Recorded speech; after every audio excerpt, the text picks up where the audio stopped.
Hello, I'm Gillian, Gillian Harris Worldwide Metaphysical Services, and you can find me at GillianHarrisWorldwide.com. So long as you spell my name, Gillian, with a G, not a J. How are you? So, a friend of mine got mad at me. There are bazillion viral videos out there, information with, suggestions and bits of info regarding COVID-19. And I sometimes pass them forward. I forward them on to people. And yesterday I forwarded one about lemon tea on to folks. And a friend of mine wrote me back and he said, if people die because you sent this thing out about lemon tea and they believed you, their blood is on your hands, Gillian. I was like, damn, dude. Well, I hope the people actually listened to the video, because nowhere in the video did it say it cures COVID-19, ever. No. It did say the words could help you when you drink this, but it didn't say it could help you with what. I mean, it did say could help you with what. It was very specific, actually. There was nothing wrong with this. So what I thought would be really cool, because there are a lot of viral videos out there, and I just thought, oh my gosh, how cool would it be to coagulate 20 takeaways, and then I want to share 2 conspiracy theories that I happen to buy, that I lean into. They're like, yeah, okay, that could definitely be. Oh my God, yeah, that one could be too. And then there's some I'm not even going to mention, because I've thrown away a bunch of them. Like, no, I don't believe that one. I don't believe that one. And I don't believe that one. But that one. Okay, now that one. Okay, so I'm going to do this. I've got like 20 pieces, and I'm going to do it in less than 20 minutes. Watch, here we go. So first takeaway that I took was that it's invisible. Oh my God, how scary. Invisible. Like even on a dry surface. Really? Oh my God. And it's all over the world. It's all over the world, and it's all over the world in numbers big enough to make it a pandemic. So I learned what a pandemic actually is. It's very intelligent. We're talking about the microorganism that is COVID-19. Very, very, very intelligent. And researchers, doctors and whatnot have learned that it is 1,000 times more effective than previous other cooties at doing what it intends, attaching to the human cells and going where it wants to go with it and making what happens when it wants to make happen. 1,000 times more effective at that. 1,000 times more contagious than any other previously that we've known. PPE. I was wondering, what the heck is PPE? FYI, I'm on number 4. PPE, personal protective equipment. Oh, copy that. 10-4. But so check it out. You're checking out this PPE. It's not just masks, gloves like we're wearing. Okay, no. It goes from head, eyes, covers the hair, covers the body, covers head to toe. Literally. Wow, that's a lot of coverage for a flu. Huh. Keep in mind everything I just said already, and maybe that's why the PPE is so extensive. So let's go forward. In another video, I learned the potentiality for this deadly germ, or this potentially deadly germ, to stick to stuff. It sticks to surfaces. It sticks to skin. It sticks to hair, maybe. I read that somewhere, but that I haven't seen from the CDC yet. Sticks to fabric. CDC backs life expectancy. Now, I heard in one video a while back from a pretty, really credible source that it stayed alive on a hard surface for 9 days. That was a spooky takeaway. Then I heard a revision from the same source and its sources. It got new information that it stays alive on a surface for a few days. So then you got to figure out what a few is. A few is definitely not 2. At least 3 makes a few, right? So then it's sticking to these surfaces. What else does it stick to? Cardboard, fabric, that came up. The CDC. Okay, now we get the real smart people, right? They are noting that there's evidence suggesting that this new coronavirus may remain viable, alive, and healthy for hours or days. and that it does this on a variety of materials, which includes to hands. And that's the reason why just rinsing doesn't work. But soap, regular, normal soap, never mind it's a hand sanitizer. Some guy somewhere bought up all the rest of the hand sanitizer. Okay. Never mind that. Regular soap, just a regular bar of soap will kick some COVID-19's behind. But it's got to be in contact with that soap for at least 20 seconds. So people are singing songs, the birthday song. I sing the birthday song. Happy birthday to you. Happy birthday to you. Happy birthday to you. Happy birthday to you. How old are you now? How old are you now? I do that too. And I know I'm well into my 20 seconds. And then I go, and many more. Okay. And now I'm probably like a minute and a half. But at that point, I feel confident I am rinsing off dead COVID-19.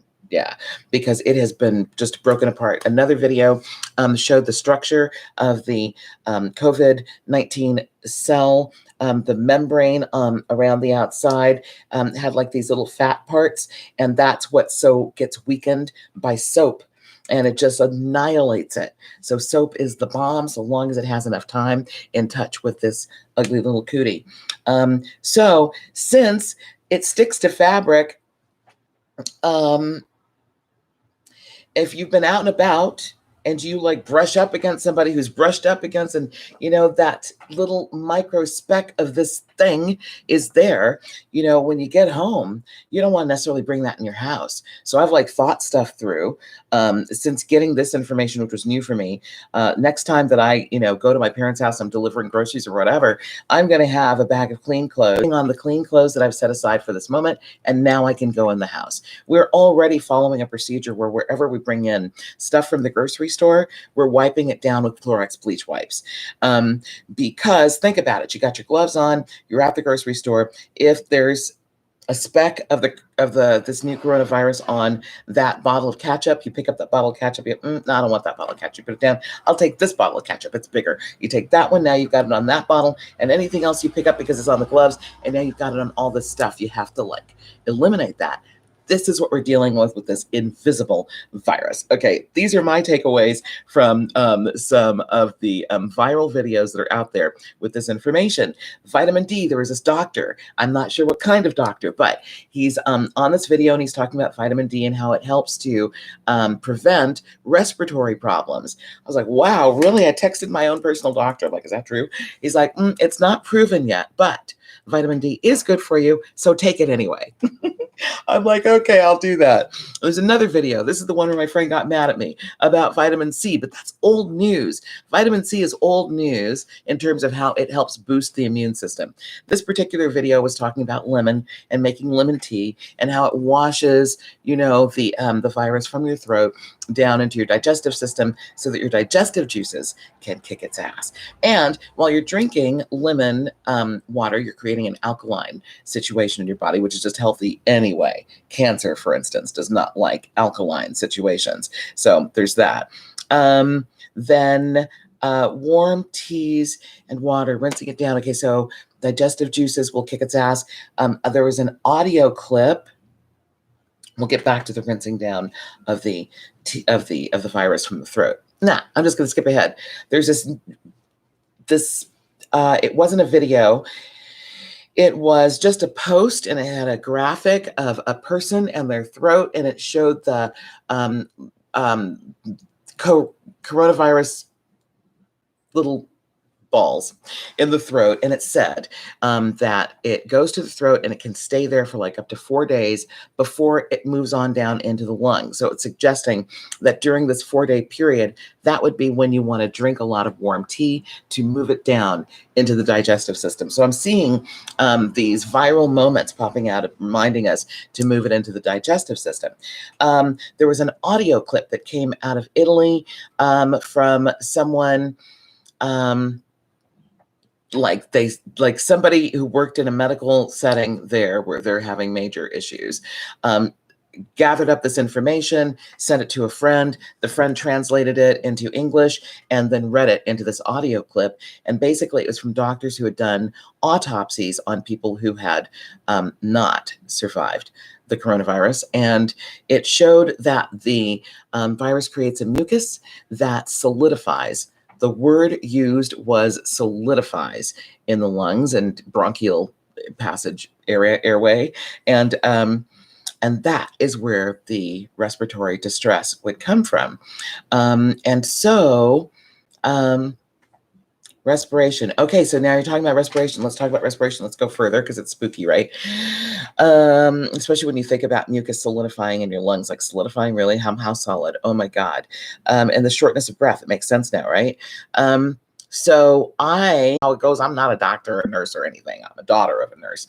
But anyway, so I'm part of this group on Facebook where we pray for people who, if anybody's got anybody that they are concerned about, they list their name, and then the group does prayer and meditation and whatever to send light and whatnot to these people, these individuals and families and places and things that are suffering as a result of this crisis. So there's this guy, his name is Joe, and he looks like he's like, I don't know, 30 years old, not old at all. He's laying there. There's a picture of him. He's just like passed out. And he's got a ventilator. He's on a ventilator, but it's coming out of his neck, which indicates that they did a tracheotomy. Did a trach, like made a hole, and then, that's spooky to me. And then I read something where they're talking about doing that so that they can then apply medication directly to the affected area. That's spooky. So that's the spookiest thing that I heard. Number 19, 94%. Last that I heard on a survival rate was that it was 94% survivable. That's good to know. Number 20, there's a 103-year-old woman who was taken out of a hospital by her family. Why? Because she was well enough to go home. And that to me just says, let's stop believing fully that it's just going to wipe out all elderly people, No, that she just proved it. So it's just about being as healthy as possible, and anybody can survive this.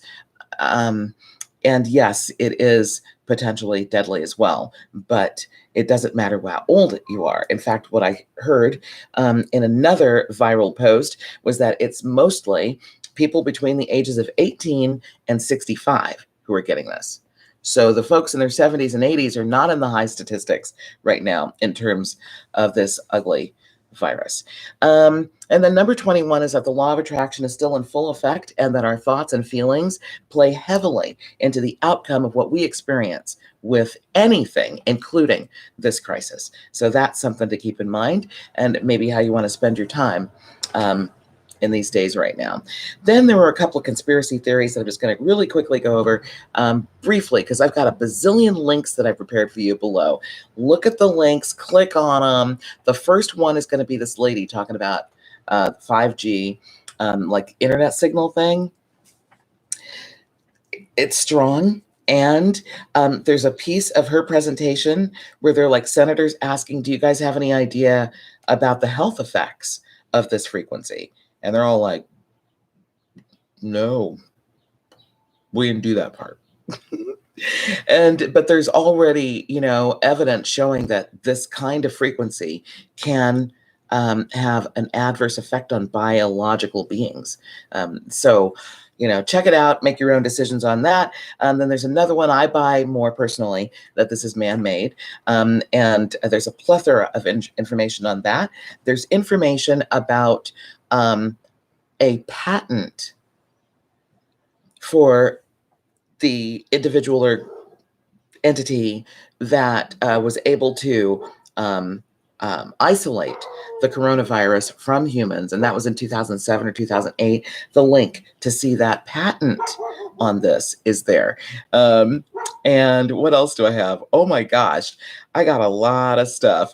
China believes that it was man-made for sure, but they believe the US Army dropped it off over there. I think in Wuhan or whatever. But so there's a lot of stuff that they could be right. I don't know. But so there you go. That is it. That's my coagulation definitely check the link below. If any of this information that I gave you was at all helpful or at least entertaining, please hit the like button. And if you haven't subscribed, do that too. And there are a lot of other cool videos on this channel that I'm creating for you, and just kind of keeping in touch. And I am a metaphysician, so I believe that, yeah, while we have this physical information, there's metaphysical magic, yes, that we can work on it to make sure that our experience individually with it is in alignment with our personal, life curriculums. We don't have to suffer really the way that, if this is a plan, like I see it as a war. I really do. My intention is to win by surviving it, staying healthy, me and my family, and, others around me. I just want positive from this. I want to look back and go, wow, I want to see the silver linings, and I want to be able to be of assistance and of service to people and myself. Yeah, true story. All right, then. Thank you so much for being here. You can find me at GillianHarrisWorldwide.com. That's Gillian with a G. Thanks and take care. We will talk again super soon. All right. Be well.